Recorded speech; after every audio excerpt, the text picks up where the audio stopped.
Sapa muni saru mau? Ora ya, Gong. Ah, tarungake saka kono kok. Netra Surya Kantra. Wo, tak kira nganggo malah dicethake ora. Wis gekno Leo. Sawangen pasuryanku Prabu Godayatma. Ya, wah edan. Wah, sembut rene. Wah, hei. Wong donya.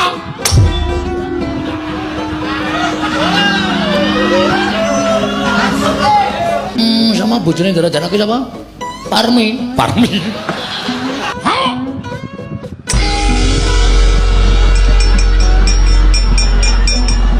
Makasih. Bisa jeneng kata gaya-gaya. Miring.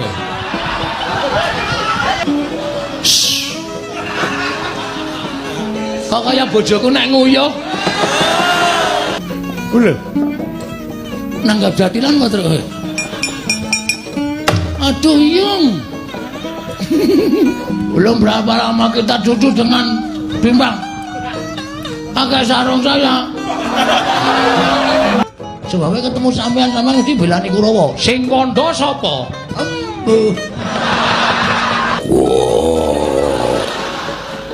Gede sithik to. Hah? Gede sithik wis ra iso. Dutel-utel. Muni piye? Aku akan gede sithik. Ora iso. Dutel-utel. Bawa perut. Lutut. Atasnya dikit.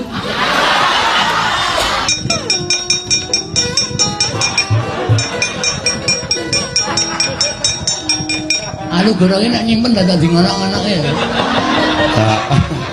Yang gonakku nak nyimpen dah tak ngonak-ngonak.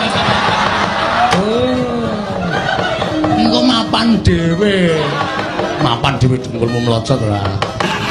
Kowe ora tanggap ing sama mbok jajal dombeni pli kita.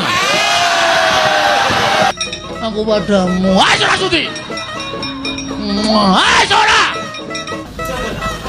Atas lutut, mana kutut. Bonggo.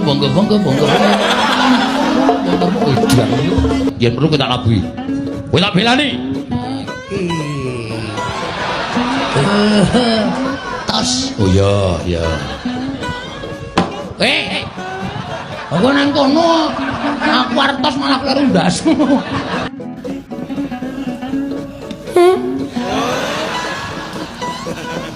Dian.